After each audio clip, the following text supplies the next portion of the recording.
এক ঝাঁক সোনালি রোদ্দুর আর ভোরের শান্ত আবহের মাঝে তীব্র ছাদবিহীন লাল জিপ ছুটছে। এখনও সেই চিরাচরিত বন্ধুরা সাথে। এয়ারপোর্ট থেকে ফিরছে তারা। সাফিনের ফ্লাইটের সময়সূচি আজ। মায়ের উন্নত চিকিৎসা হেতু ভারতের পথে উড়াল দিয়েছে সে। সকাল সকাল তীব্ররা দল বেঁধে সেখানে গিয়েছিল বন্ধুকে বিদায় জানানোর জন্য। সাফিন থাকলে সব সময় পেছনে বসতো মিরাজ। আজ জায়গা পেয়েছে তীব্রর পাশের সিটে। তার মেজাজ চনমনে। সিগারেট ফুঁকতে ফুঁকতে সিজ বাজছে গলায়। তীব্র নজর রাস্তায়। এই সময় পথে যানবাহন স্বল্প হবার কথা হলেও পোর্ট এরিয়ার গতানুগতিক জ্যাম। তার ফর্সা মুখবিবর স্ফীত। ঘুম হচ্ছে না কিছুদিন। কোনো এক অমস চিন্তায় মস্তিষ্কের সমগ্র কোষ ব্যস্ত হয়ে থাকে। কতক অব্যবস্থ ভাবনা স্নায়ুতে দাপিয়ে বেড়ায় নিরন্তর। তনধ্য নাহিদ মন খারাপ করে বলল, সাফিন যাওয়ার সময় মুখটা কেমন করে রেখেছিল দেখেছিস? মনে হচ্ছিল কেঁদে দেবে। আমাদের ছেড়ে যেতে হয়তো খারাপ লাগছিল বেচারার। বিপরীতে ফস করে শ্বাস ফেলল মুশফিক। সাফিনের মন খারাপের সঠিক হদিস সে যে একটু হলেও জানে। প্রসঙ্গ কাটাতে আবদার ছুড়ল, বিট্টু চা খাবো, একটা টং দেখে থামাস তো, মাথাটা ধরেছে খুব। আরমান জানালো, আমারও। মিরাজ কেমন খ্যাক করে উঠল। মাথা থাকলে ব্যথা করবে, এর জন্য যেখানে সেখানে চা খেতে হবে? এরকম হলে বগলে ফ্ল্যাক্স নিয়ে ঘুরবি। আপাতত বাড্ডায় কাজ আছে আমার, তাড়াতাড়ি যেতে হবে। পরপর ফস করে বলল, মঞ্জু নামের এক মা এলাকায় নতুন সেলুন বসিয়েছে। কোত্থেকে এসছে কে জানে, ব্যাটার কথা জানি না। তবে সাগরদের কলিজা বিশাল। নান্নুকে দিয়ে এই মাসে চাঁদা আনতে পাঠিয়েছিলাম, দিল না। ওর সেলুনের কাজ না ভাঙা অবধি আমার শান্তি হচ্ছে না বিট্টু। মুশফিক মস্তক ঝুলিয়ে বলল, ঢাকায় নতুন মনে হয়, আমাদের চেনে না ওই জন্য। ভাবিস না, বায়োডাটা পেলে আপনি টাকা দিয়ে যাবে। তীব্র শোধালো, কত নম্বর গলিতে? আরমান উদ্বেগ নিয়ে বলল, একেবারে ভেতরের দিকে। শপিং সেন্টার আছে না, ওটার উল্টো পাশের গলির শেষ মাথায়। ওই জন্যই তো এতদিন দেখিনি। এসেছে নাকি সপ্তাহখানেক। যাকগে, এসব ছোটোখাটো ব্যাপার নিয়ে তুই ভাবিস না, আমরা আছি তো। তার জবাব এলো, কাল থেকে আমি এমনিতেও বাড্ডায় থাকবো না। চকিতে চাইলো সবাই। মিরাজ হুলুস বাঁধিয়ে বলল, থাকবি না মানে? গাজীপুর যাব। সে তো জানি, কিন্তু শহরে থাকবি না কেন? তুই কি ওখানে পার্মানেন্টলি যাচ্ছিস? চোখ বড় বড় করে বলল আরমান, জানি না, টেম্পোরারি গেলেও সময় লাগবে। তবে সপ্তাহে 2-3 বার আসবো এখানে, ততক্ষণ তোরা সামলাবি। মুশফিক মাথা চুলকায়। বলতে গেলে বন্ধুদের মধ্যে তার বুদ্ধি প্রখর, কিন্তু শক্ত তীব্রের পক্ত কথা আপাতত ঘটে ঢুকছে না। নাহিদ বলল, তুই তো সেদিন কিছুই বললি না, কি করবি কিছু ভেবেছিস? ওরা আগ্রহ ভরে চাইল, কি ভাবলি?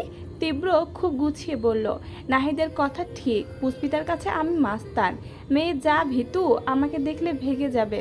যেখানে পছন্দ করি জানলে না হার্ট অ্যাটাক করে মরে। তারপর বিড়বিড় করলো, ভীতু মেয়ে একটা। আরমান বলল, তাহলে এখন? তার ছোট নিরুদ্বেগ উত্তর, ভদ্র হব।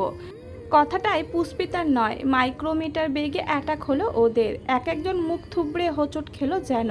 গোল গোল চোখে চেয়ে বলল, ভদ্র হবি তুই?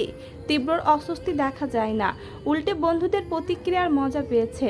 হাসলো ঠোঁট কামড়ে, কিন্তু খুশি হয়ে গেল নাহিদ। তীব্র ভালো হওয়া মানে ওর আনন্দের সীমা নেই। চকচকে নেত্রে চেয়ে বলল, সত্যি ভদ্র হয়ে যাবি বিট্টু? খুব ভালো হবে তাহলে। এই মাস্তানি টাস্তানি তো এমনিতেও ভালো কথা নয় বল। তবে প্রভাব পড়ল বাকিদের ওপর। তারা তখনও হজম করতে পারেনি। কিয়ৎক্ষণ স্তব্ধ বসে থাকলো তিনজন। পরপরই মিরাজ হাহাকার করে বলল, তুই একটা মেয়ের জন্য এতদিনের মাস্তানি ছেড়ে ভদ্র হয়ে যাবি? আমাদের এতদিনের নাম ডাক বিট্টু মাস্তানের গ্যাং সব শেষ করে দিবি? এই কি শোনালি বিট্টু? না, এ হতে পারে না। এ কথা শোনার আগে আমার মরণ কেন হলো না? বলতে বলতে দু হাতে বুক চাপড়ালো মিরাজ। তীব্র সশব্দে ধমক দেয়, থাম। ও থামলো, কিন্তু মুশফিকও সমান দুঃখী গলায় বলল, তুই সত্যিই সব ছেড়ে দিবি আমাদেরও?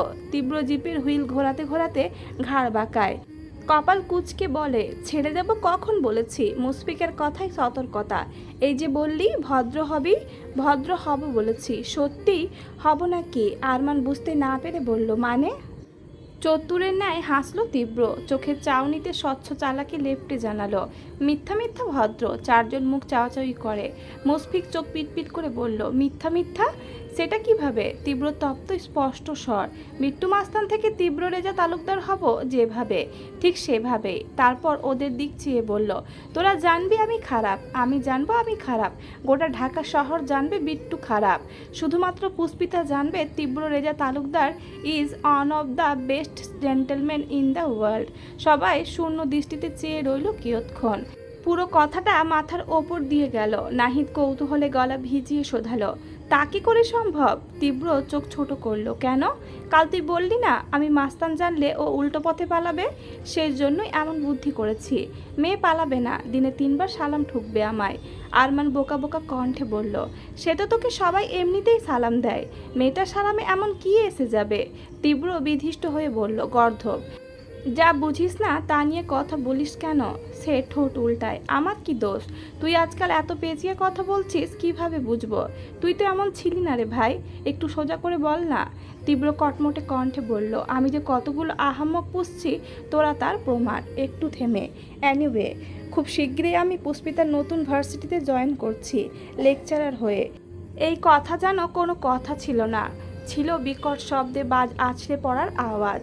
সবাগে মাথা ভ ভ করে চক্কর কাটল ওদের। কোঠর রেখে বেরিয়ে এলো চোখ। সমস্বরে চিৎকার করে বলল, কি? মিরাজ আওড়ালো, লেকচারার? মুশফিক বলল, ভার্সিটির? আরমান বলল, তাও বিট্টু? নাহিদ হতবাক হয়ে বলল, এ কি শুনলাম? এমন শক্ত মিথিলার বিয়ে হওয়াতেও পায়নি।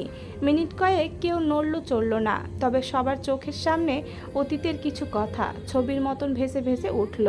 একবার পরীক্ষার হলে তীব্রর পাশে টপারের সিট পড়ে। সচেতন ছেলেটা, কিছুতেই নিজের খাতা দেখে ওকে লিখতে দেবে না, এ নিয়ে বেশ রং তামাশা করলো হলে। ইনভিজিলেটরকে নালিশ অবধি ঠুকলো। আর তারপর যখন পরীক্ষা শেষে বের হলো, তীব্রর হাতের কারিশমায় নাক মুখ ফাটিয়ে ঘরে ফিরল বেচারা। পরের পরীক্ষাগুলোয় কাহিনী উল্টে গেল পুরোপুরি। প্রতিটা পরীক্ষায় তীব্রকে শুধু খাতা মেলে দেখানোই নয়, পারছিল না নিজে ওর খাতায় লিখে দিতে। সেই ছেলে কিভাবে? ওদের মাথা ঘোরা কমলো না। মিরাজের মনে হলো তার সামনে অন্ধকার নেমেছে, কিছু দেখা যাচ্ছে না। তৎপর বোতল নিয়ে ছিপি খুলেই চোখে মুখে ঝাপটা দিল জলের। ঘন ঘন শ্বাস ফেলে আকাশের দিকে মুখ করে বলল, হে পৃথিবী, আজ যদি আমি মরে যাই তাহলে মনে রেখো বিট্টুর দেওয়া চমকের জন্যই মরেছি। দয়া করে এমন ভয়াবহ চমকের সম্মুখীন আর কোনো আবলাকে করো না। মুশফিক বলল, আমাদেরও মাথায় একটু পানি দেওয়া উচিত, সব কেমন ঝাপসা দেখছি, কানেও আবছা শুনছি। তীব্র রেগে মেগে বলল, এই জন্যই তোদের কিছু বলতে চাই না। মিরাজ তত্র ওর দিক চাইল। ওরু চিপতে চিপতে বলল, না ভাই না, বল। বাকিটা না শুনলে আজ মরেও শান্তি হবে না আমার। নাহিদের বিষয়টা মোটেই ভালো লাগেনি। মিথ্যে মিথ্যে ভদ্র হওয়া তো কাউকে ঠকানো। বলল, তুই হঠাৎ লেকচারার হওয়ার কথা কেন ভাবলি? চাইলে অন্য উপায়ে তো মেয়েটাকে পেতে পারতি। তোর যা লম্বা হাত, তুলেও আনা যেত। শুধু শুধু এত কষ্ট করবি? ধীর স্থির কথাগুলোর আড়ালে নাহিদের সুপ্ত অনুরাগ বুঝতে বাকি নেই তীব্রর। সে সম্পূর্ণ মনোনিবেশ ব্যস্ত রাস্তায় রেখে বলল, মেয়ে মানুষ ফুলের পাপড়ির মতো, একটু চেপে ধরলেই ঝরে যাবে, নেতিয়ে পড়বে। সেখানে জোর জবস্তি মানে তো আস্ত ফুলটাই নষ্ট। তাছাড়া এমনিতে খারাপ হলেই এই বিষয়ে যে আমার চরিত্র বাধাই করার মতো, সেটা তোরা অন্তত খুব ভালো করে জানিস। তাহলে অহেতুক তুলে আনা, জোর করা, এসব করে এতদিনের রেকর্ড ভাঙতে যাব কেন? যদি আপোষে মেয়ে ধরা দেয়, তার মতো আনন্দ তুলে আনাই আছে। নাহি দীর্ঘ শ্বাস ফেলে দুপাশে মাথা নাড়ল। মুশফিক বলল, কিন্তু শিক্ষক বাবার সমান।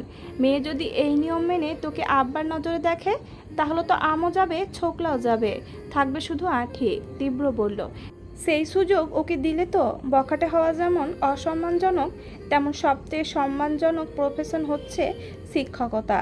মাস্তান হয়ে যার ভয় ডরের লিস্টে থাকবো, শিক্ষক হলে সেই শ্রদ্ধায় মাথায় তুলে রাখবে। মিরাজ চিন্তিত কণ্ঠে বলল, কিন্তু ও তোকে চিনবে না? মুশফিক উত্তর দেয়, চিনবে কিভাবে?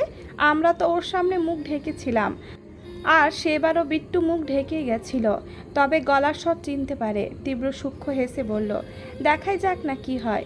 আমি নিশ্চয় কোনো কাঁচা খেলোয়াড় হয়ে মাঠে নামতে যাচ্ছি না। পুষ্পিতার সামনে থাকবো, কিন্তু ও বুঝবে না, ধরতে পারবে না। লেকচারার তীব্র রেজা তালুকদারই ওকে তুলে নিয়ে যাওয়া সে বিট্টু মাস্তানের অন্য রূপ। আরমানের গলার কাজটাই খুসখুস করছে, খুব কিছু বলতে চায়। অনেকক্ষণ পর রয়ে শয়ে বলল, কিন্তু তুই নিজে জীবনে একটা প্যারাগ্রাফ মুখস্থ করেছিস কিনা সন্দেহ। ওখানে গিয়ে কি পড়াবি ভাই? বই খুলে যদি অজ্ঞান হয়ে যাস। তীব্র তপ্ত চোখে চাইল। শশব্যস্ত ঠোঁট আঙুল চেপে ধরল ও। মুশফিক বলল, ভিন্ন কথা। গাজীপুর তুই একা গিয়ে থাকবি? আমাদের নিবি না? তীব্র মুখের ওপর বলল, না। মাথা খারাপ? মেয়ে দেখলে ছুকছুক করা বিড়ালগুলোকে সাথে নেব?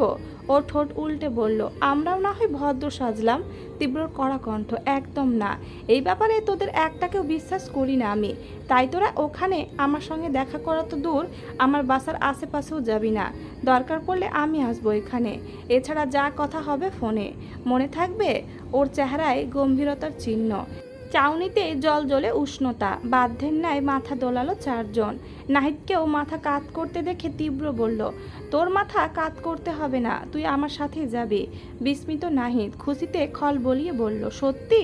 মুখ কালো হয়ে গেল বাকিদের। মিরাজ মিনমিন করে বলল, গরুটাকে সাথে নিয়ে কি করবি?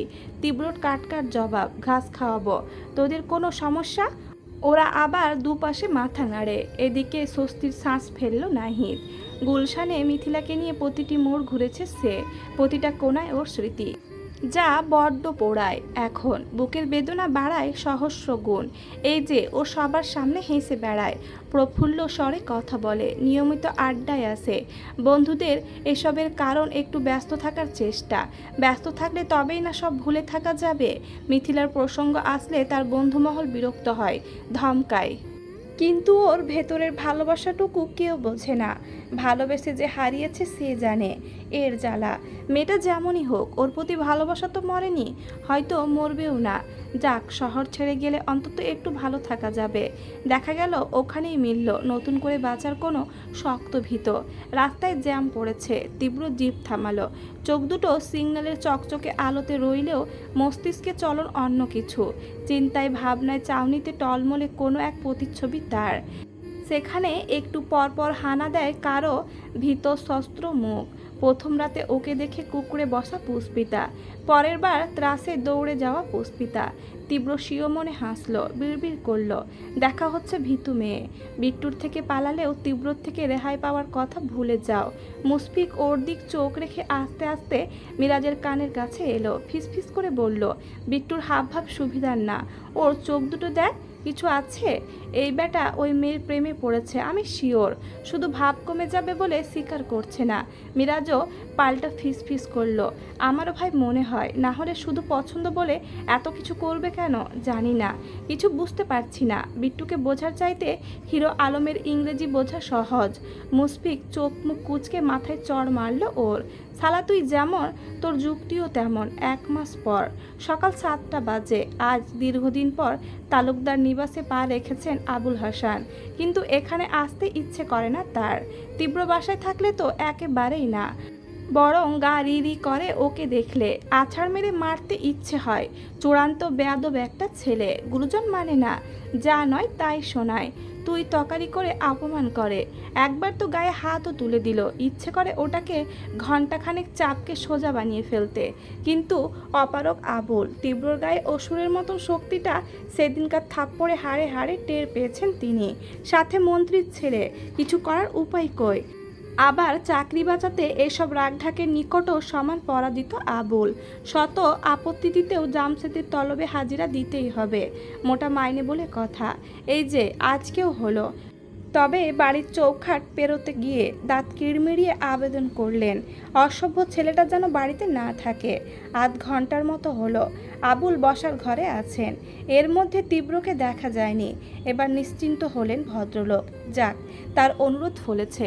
কিছু সময় পর কাজের মেয়েটি চা নিয়ে আসে, টেবিলে রেখে ফিরে যায়। জামশেদ কাজে ব্যস্ত ছিলেন। চা দেখে ওনাকে বললেন, বসো আবুল। না না স্যার, সমস্যা নেই। আহা, খাবার দাঁড়িয়ে খেতে নেই। তাছাড়া আমি তো তোমায় বসতে বললাম, বসো। আবুল দোনামোনা করে বসলেন। চোখের ইশারায় চা নিতে ইশারা করলেন জামশেদ, কিন্তু মোড়ামুড়ি করছেন তিনি। এই চা তার গলা দিয়ে নামবে না। গতবার তীব্র যা খোঁচা দিয়েছে, এরপর তো পা জড়িয়ে ধরলেও চা মুখে দেওয়া উচিত না। কিন্তু মন্ত্রীর কথার ওপর না বলবেন কি করে? তাহলে তো এতদিন যা ভালো বিনয়ী সেজেছিলেন সব এক ঝটকায় শেষ। পরপর ভাবলেন, বদমাস ছেলে তো বাড়িতে নেই, খাওয়াই যায়। দ্বিধাদ্বন্দ্ব কাটিয়ে হাতে কাপ তুললেন আবুল। যেই মাত্র ঠোঁটের কাছে ধরলেন তখনই সিঁড়িপথে গটগট পায়ের শব্দ এলো। সঙ্গে সঙ্গে ভালো মেজাজটা দুর্দান্ত পর্যায়ে খিচড়ে গেল তার। দাঁত পিষে তিরিক মনে চোখ তুলে চাইলেন। মুহূর্তে স্তব্ধ লোচন আটকে গেল সেথায়, চোখের পাতার সাথে। আঙুলগুলোও কেঁপে উঠল গতিতে। প্রকোপে কাপের গরম চা নাড়া গেলে ছলকে পড়ল গায়ে। বিষয়টায় জামশেদ কিছু বলতে গিয়ে ওনার দৃষ্টি দেখে থামলেন। কৌতূহলে নিজেও ফিরলেন সে পথে। অচিরে চমকে থমকে একাকার হয়ে গেলেন তিনিও। তীব্র নামছে, বিট্টু মাস্তান হয়ে নয়, সম্পূর্ণ ভিন্ন সাবলীল দৃষ্টিকেও আটকে দেওয়া রূপে। সব সময়কার অবিন্যস্ত চুল জেল দিয়ে ব্যাক ব্রাশ করা, আজ পরনে 3টে বোতাম খোলা শার্ট, গলা অবধি কলার ভাঁজ করে লাগানো, পরেছেও ফর্মাল প্যান্টের সঙ্গে ইন করে। চোখে চিকন ফ্রেমের ঝকঝকে চশমা, বা হাতের রূপার চেন গায়েব। সেথায় চকচক করছে মেটালের ঘড়ি, পায়ে কালো বুট। অগোছালো খোঁচা দাড়িগুলো পুরোপুরি নিশ্চিহ্ন। ক্লিন সেভে মুখখানা লাগছে আরও ফর্সা সাদাটে। বেশভূষায় সব মিলিয়ে ভদ্র সভ্যতার আদর্শ এক প্যাকেজ। জামশেদ রীতিমতো বসা থেকে দাঁড়িয়ে গেলেন। বিহ্বলতায় মাথার সবখানে দপদপ করে উঠল। এদিকে মূর্তির মতো বসে থাকা আবুল ঠোঁট নেড়ে শোধালেন, স্যার আপনার কি কোনো যমজ ছেলে আছে যাকে দেখতে হুবহু ছোট স্যারের মতন? ঘোর কাটল জামশেদের। প্রশ্নের উত্তরে কেবল ছোট করে শ্বাস ফেললেন। ওই দিন আরেকটু হলেই তার কার্ডিয়াক অ্যারেস্ট হয়ে যেত। কি ভয়ানক চমক দিয়েছিল ছেলেটা, কিন্তু আজকের চমক যে ওইসবও ছাড়িয়ে গেছে। জামশেদ আশ্চর্য হলেও ভেতর ভেতর মুগ্ধতায় 2 চোখ ছাপিয়েছে তার। এমন গোছালোভাবেই তো তীব্রকে দেখার ইচ্ছে। এই তো এখন একদম কাটায় কাটায় মন্ত্রীর ছেলেই লাগছে। স্বরাষ্ট্রমন্ত্রী জামশেদ তালুকদারের আদর্শ পুত্র যেন। সর্বদা এমন ভালো হয়ে চললে তো আকাশে চাঁদ এনে দিতেও দ্বিধা নেই তার। ভদ্রলোকের ঠোঁটের কোণায় অল্প একটু হাসি ফেরে, কেউ বোঝার আগে ধোয়ার মতন মিলিয়ে যায় আবার। তীব্র নেমে এসে দাঁড়ালো। আবুলের দিক চাইতেই শশব্যস্ত উঠে দাঁড়িয়ে গেল সে। জামশেদ গলা খাখারি দিলেন। চেনা জানা সেই ফারিক্কি গলায় বললেন, তাহলে আজকে থেকে জয়েন করছো? হ্যাঁ। তিনি ওপর নিচ মস্তক দুলিয়ে বললেন, ভালো। তা থাকবে কোথায় ওখানে? থাকবো কোথাও একটা, ওসব নিয়ে ভাবার কিছু নেই। আপনাকে যা যা করতে বলেছিলাম করেছেন তো? হ্যাঁ। না করে উপায় আছে? যাকগে। ওখানকার যিনি হেড অর্থনীতি ডিপার্টমেন্টের ফোরকান আমার পরিচিত, ওনাকে বলেছি তুমি আমার ছেলে, এরপরে সব রকম বাড়তি সুবিধা পাবে সেখানে। আশা করি আর কোনো অসুবিধে হবে না। তীব্র দায় ছাড়া হাস্যহীন বলল, থ্যাংক ইউ। আবুল 2 বাপ ছেলের মুখ দেখাদেখি করছেন। সমস্ত কথা তালু ভেদ করে চলে যাচ্ছে ওনার। এই ছেলে ভাষাহীন, গর্হিত আর ইতর, যাকে তার মাতৃভাষায় এক কথায় বলে শয়তানের খাড়া ঝিলকি। সে হঠাৎ এমন ভেলকি দেখাচ্ছে কেন? অমন গুন্ডা গুন্ডা চেহারায় ঘোল এরকম আচমকা পাল্টে গেল কিভাবে? তীব্রর আওয়াজ পেয়ে রান্নাঘর থেকে এক পল উকি দিলেন লুৎফা। অমনি চিৎকার করে বললেন, এ কি? আমি কি দেখছি? এটা কি আমার ছেলে বিট্টু? বলতে বলতে দ্রুত পায়ে বেরিয়ে এলেন তিনি। জামশেদ বললেন, আস্তে বাবা আস্তে। বাড়িতে ডাকাত পড়লেও মানুষ এমনভাবে চেঁচায় না। লুৎফার ওসবে কান নেই। খুব নিকট থেকে ছেলের পা থেকে মাথা অবধি দেখলেন তিনি। গদগদ গলায় বললেন, মাশাআল্লাহ, তোকে একদম রাজপুত্রের মতন লাগছে বাবা। তীব্র কপালের পাশ চুলকে বলল, রাজপুত্ররা শার্ট প্যান্ট পরতো না মা, ভুল উদাহরণ দিচ্ছ তুমি। লুৎফা হাসলেন। ছেলের 2 বাহু ধরে বারবার ওকে দেখছেন তিনি। ইস কি সুন্দর তার সন্তান, পুরো চোখ জুড়িয়ে দেওয়ার মতন দেখতে। হ্যাঁ রে, সবসময় এভাবে থাকতে পারিস না? কি চমৎকার লাগছে তোকে জানিস। তা নাকি অগোছালো বখাটের মতো থাকিস? তীব্র নিঃসংকোচে বলল, আমি তো বখাটেই। আবুল ধাদস্ত হয়েছেন সময় নিয়ে, চমক টমকের ধারাও সামলে নিয়েছেন। কথার মধ্যে আগ বাড়িয়ে বললেন, হ্যাঁ ম্যাডাম ঠিক কথা বলেছেন, ছোট স্যারকে মাশাআল্লাহ লাগছে। সারাদিন যে মাস্তানি করে বেড়ায়, এই চেহারা দেখলে কেউ বুঝবেই না। স্যারের হঠাৎই এই বেশের কি কারণ? স্যার কি কোথাও যাচ্ছেন? সুচালো চোখে চাইলে তীব্র। পূর্বের ন্যায় কর্কশ কণ্ঠে বলল, সেটা তোকে বলতে হবে? ভদ্রলোক তবদা খেয়ে গেলেন।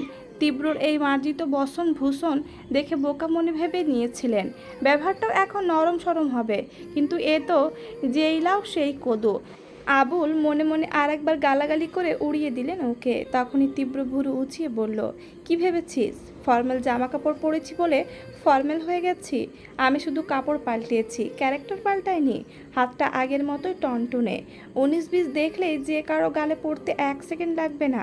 আবুলের মুখটা তত্র অপমানে থতমত হয়ে এলো। জামশেদ চসূচক শব্দ করলেন, না, এই ছেলে বদলাবে না। প্রসঙ্গ পাল্টানোর প্রয়োজন বোধ করলেন লুৎফা। না হলে বাবা ছেলের তর্কের কোনো ভরসা নেই, আবার শুরু না হয়ে যায়। তীব্রর মনোযোগ ঘোরাতে বললেন, গাজীপুর কেন যাচ্ছিস বললি না যে বাবা? ওর জবাব, সময় হলে বলবো, আসি এখন। সাবধানে যাস, পৌঁছে একটু জানাস আমায়। তীব্র এই কথা নিশ্চয়তা দিল না। উত্তরবিহীন বাড়ি ছেড়ে বেরিয়ে গেল। এদিকে ঘটনার আদ্যপ্রান্ত না বুঝলেও যতটুকু বুঝেছেন তাতেই প্রসন্ন আবুল। তীব্র কোথাও যাচ্ছে, ওখানেও থাকবে, মানে আপাতত রাস্তা মোটামুটি পরিষ্কার। এই সুযোগে মন্ত্রীর ব্রেনটা আরও ভালো করে ওয়াশ করা যাবে, সাথে নিজের আখেরটাও গোছানো যায় যদি। কিন্তু প্রশ্নটা রয়ে গেল, মাস্তানটা যাচ্ছে কই? ইদানিংকাল একটু বেশি শুষ্ক মরুভূমির ন্যায় জীবনের স্বাদ পাচ্ছে পুষ্পিতা। অভাগীর মতন যেদিকে যায় টলটলে সাগরও শুকিয়ে আসে। যাই করতে যাচ্ছে, যাই ভাবছে, কোনো কিছুতেই কোনো সুস্থ সুহারা হয় না। এই যে প্রথমে ভেবেছিল ন্যাশনাল সরকারিতে ভর্তি হওয়ার কথা, অথচ হলো না। সীমিত সিট সংখ্যা হলেও চান্স হয়নি। বাধ্য হয়ে আগের চেয়েও তুলনামূলক সস্তা দেখে একটা কলেজে ভর্তি হতে হয়েছে। এখানে ইন্টারমিডিয়েট পরপরই অনার্সে ভর্তির সুযোগ, অর্থাৎ কলেজ ভার্সিটি একই সঙ্গে। তাই হল্লাহল্লিও প্রচণ্ড। আজকেও ক্লাসরুমে উচ্চ শোরগোল, ছেলে মেয়ে সকলের হইচই, আড্ডায় মুখরিত সব।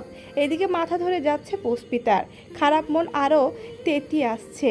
বই থেকে একবার মুখ তুলে চাইল, নিরন্তর হাসাহাসি চলছে অনেকের।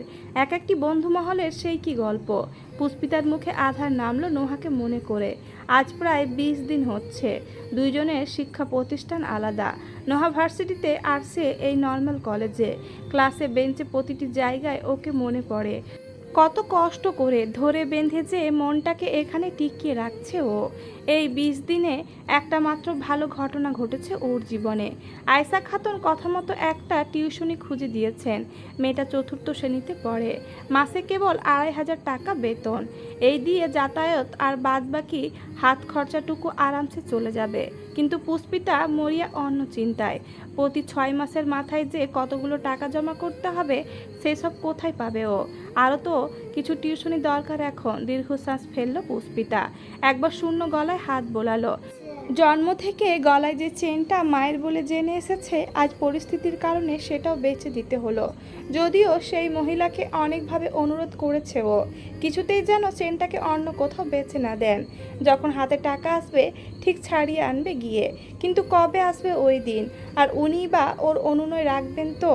তার অগাধ চিন্তার মধ্যে হুটোপুটি করে এসে দাঁড়ালো একজন। হড়বড় করে বলল, এই পুষ্পিতা, জানো কি হয়েছে? পুষ্পিতার ধ্যান ভাঙল। চাইলো চোখ তুলে। তনুজা শ্বাস ফেলছে ঘন ঘন।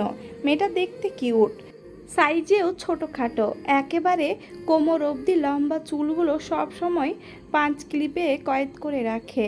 এখানে আসার পর এই একটা মেয়ের সঙ্গে আলাপ হয়েছে ওর, তাও তনুজা মিশুকে, চঞ্চল বলে, কিছুটা নোহার মতন স্বভাব। পুষ্পিতা মেলে রাখা বই বন্ধ করলো। জানতে চাইলো কি হয়েছে। তনুজার চোখ আগের চেয়েও প্রকট হলো এবার। অবাক হয়ে বলল, ওই মা, তুমি কিছু টের পাওনি? না তো, কিছু হয়েছে? কি বলছো? এতক্ষণ ক্লাসে সবাই সব দেখে ফেললো, আর তুমি কি না? আল্লাহ, তুমি তো আমার চিন্তার চাইতেও নিরামিষ। পুষ্পিতার ঠোঁট উল্টায়, অসহায় চোখে চায়। সে যে ধ্যান জ্ঞান বিসর্জন দিয়ে ভবিষ্যৎ নিয়ে ভাবছিল, কোনো কিছুর খেয়াল থাকবে কিভাবে? তনুজার মুখটাই স্ফীত হয়ে এলো। চোখের চাউনিতে উদ্ধৃত ঝলক এনে বলল, আমাদের কলেজে না নতুন লেকচারার এসছেন, সম্ভবত অনার্সের ক্লাসই নেবেন। কি দারুণ দেখতে জানো, আমরা সবাই উকি মেরে মেরে দেখে এসেছি। আমি তো ওনাকে দেখার পর থেকে একটা জিনিসই মন প্রাণ দিয়ে চাইছি, উনি যেন আমাদের ডিপার্টমেন্টের লেকচারারই হন। অবশ্য হওয়ার চান্স 200%। আমাদের স্যারের অফিসে বসে আছেন যখন, মনে তো হচ্ছে আমার চাওয়া ফলবে।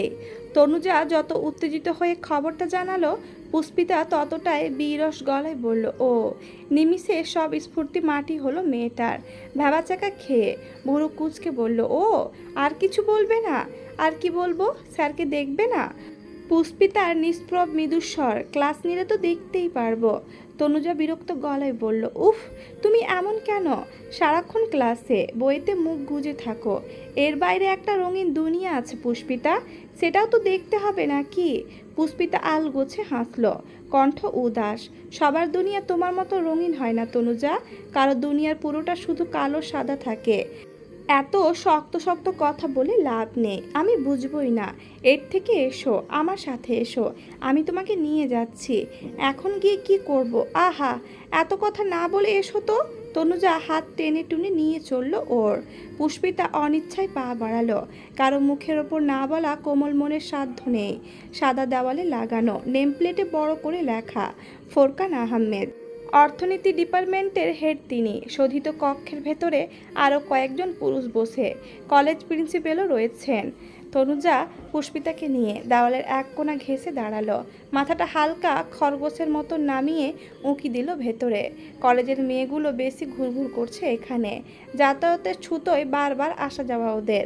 পুষ্পিতার চোখে মুখে অনীহা, তার মাথায় শুধু টাকার চিন্তা ঘুরছে। সেখানে দেখতে সুন্দর স্যার দিয়ে ওর কী লাভ? তনুজা ফিস ফিস করে বলল, এই দেখো পুষ্পিতা, প্রিন্সিপাল স্যারের বাম দিকে যে ইয়াং লোকটা বসে উনি নতুন টিচার। পুষ্পিতা অমন অনীহা চোখেই তাকালো। বয়স্ক মাঝবয়সী মোটাসোটা কাঁচা পাকা দাড়ির লোকগুলো পেরিয়ে নজর পৌঁছালো দর্শনে শুকনো তীব্রর ওপর। ফোরকানের সঙ্গে কথায় মগ্ন সে। সভ্য তার বসার ধরন, শীত তার বাচনভঙ্গি। তনুজা ওর দিকে এক ধ্যানে চেয়ে রইল।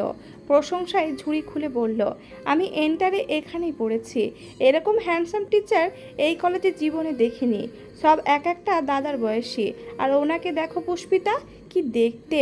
মাথার ছোট ছোট সোনালি চুলগুলো যেন মস্ত বড় ফ্রেম, একটা দারুণ বর্ডারের রং যেমন একটা ডিজাইনকে মোহময় করতে পারে, ঠিক তেমন চশমার ফ্রেমটা চেহারার সাথে একেবারে মানানসই। হাসিটা দেখো, হাসিটা, এই হাসি দেখলে তো আমার পরীক্ষায় পাস করাই দুঃসহ হয়ে যাবে। আমি মনে হয় গেছি বুঝলে, পুরোদমে ক্রাশ খেয়ে ফেললাম। পুষ্পিতা সবটা মনোযোগ দিয়ে শুনে জিভ কাটল। মিনমিনে গলায় বিজ্ঞদের মতন বলল, এভাবে বলতে হয় না তনুজা, উনি আমাদের শিক্ষক, আর শিক্ষক মা বাবার সমান।